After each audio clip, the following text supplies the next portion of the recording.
Welcome to the Small Axe Podcast. It's your boy Nico, the multifamily family man. We are going to talk about everything regarding multifamily real estate investing. Stick with me. This podcast episode is going to be epic.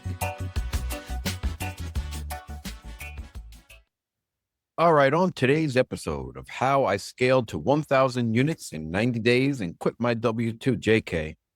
Today, I want to talk to you about what's really happening, guys. What I'm seeing as a multifamily owner, operator, W-2 employee, etc. 90 units today. What's happening on the ground? Stick with me. This is going to be crazy.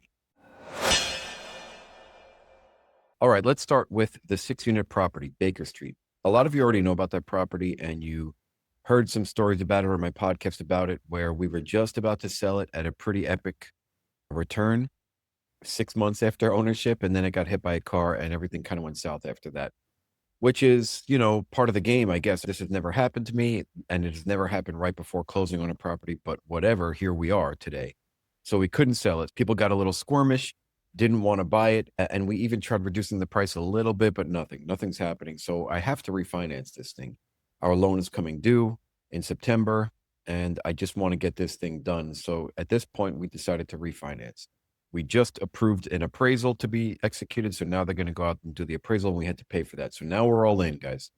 And the rates changed significantly within a few days. I was looking at dozens of lenders, first of all, and one of them came in with very strong terms. And again, who knows if this is actually going to play out the way that they say it's going to play out, because lenders tend to move the needle.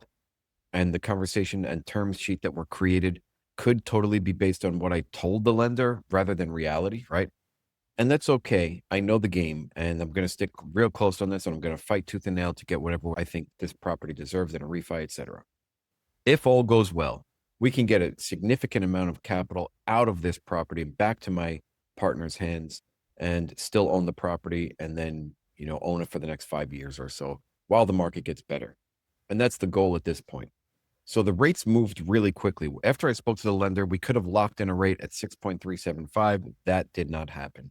So a few days later is when I finally got the application completed, because I was still trying to sell the property. I had a couple of prospects on the line, and that's not working out. So we're just going to go with the refi. Now they're at 6.65 or something like that. So we lost about 30 basis points. Not cool. But you know what? Rates are moving quickly, and I need to act quickly for me and for my team. So now the refinance looks a little bit different. It's not that significant of a monthly payment from that 30 basis point swing, but it's definitely enough to make me be like, damn, what the heck? I could have locked this in a few days prior, but whatever, because sometimes making a quick decision could be irrational. Although I do like to take action, I just needed to think and sit on this for a few days because we did have some prospective buyers at that time. They bailed out. We're now all in with the refi with the 6-unit.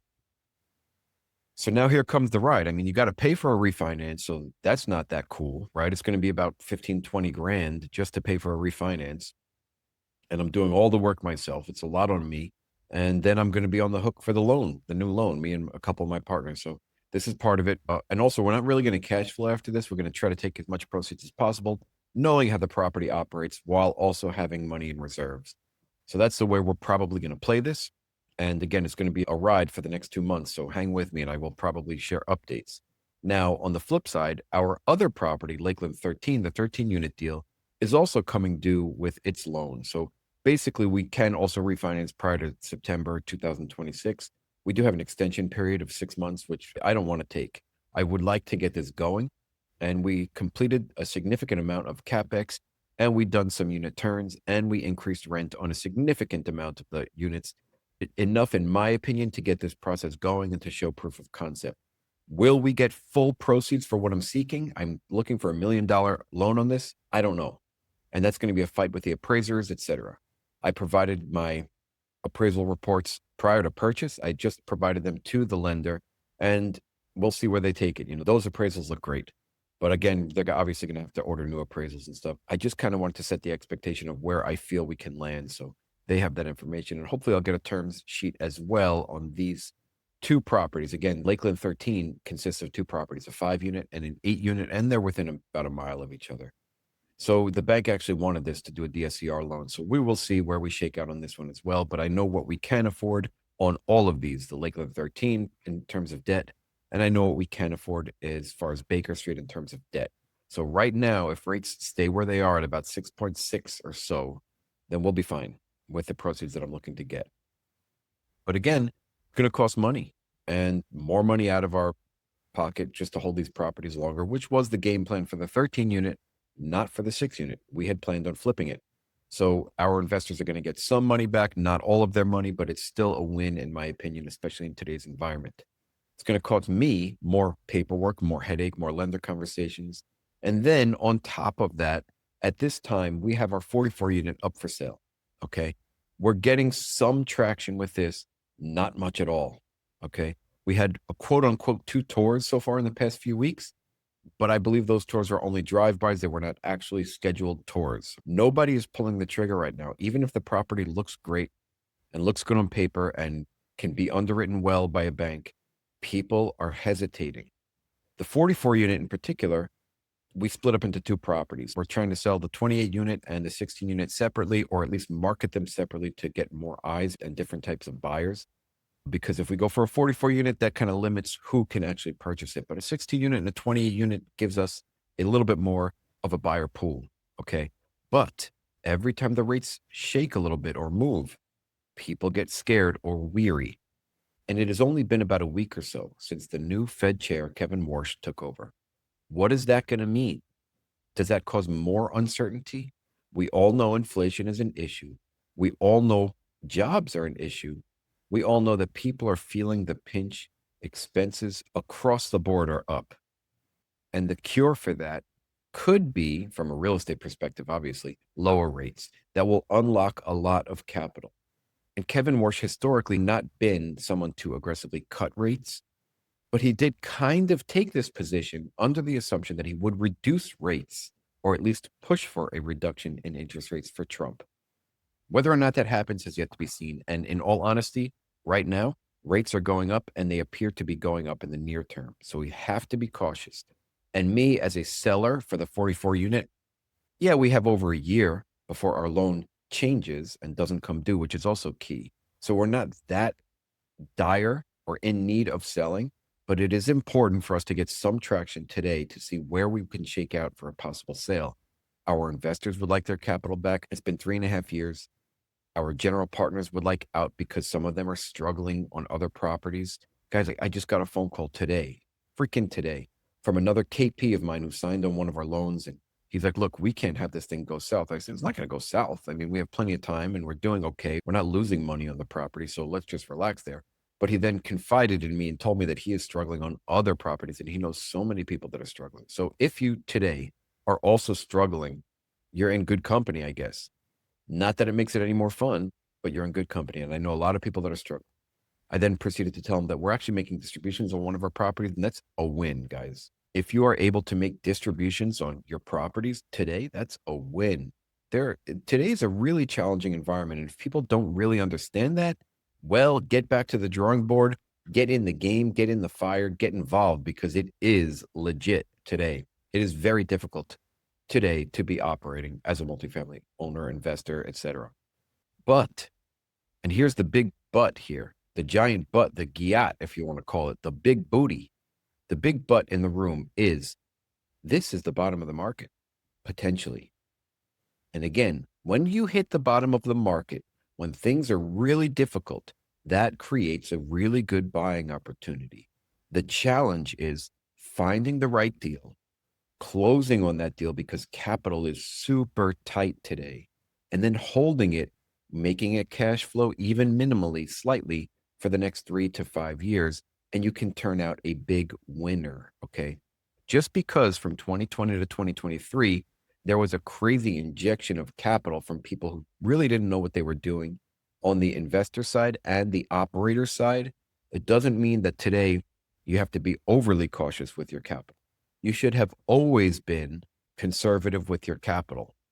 Today is no different. You need to be conservative with your capital. But I'm also telling you, if you find the right opportunity or the right person to invest with, today is an excellent time to get involved as long as you understand the fundamentals of real estate and market cycles, along with trusting the owner along with trusting your partners or the general partner or trusting yourself. Okay. So get involved today. I am going to preach that until I die. Get involved. Any time in the market is a good time to get involved as long as you do it right.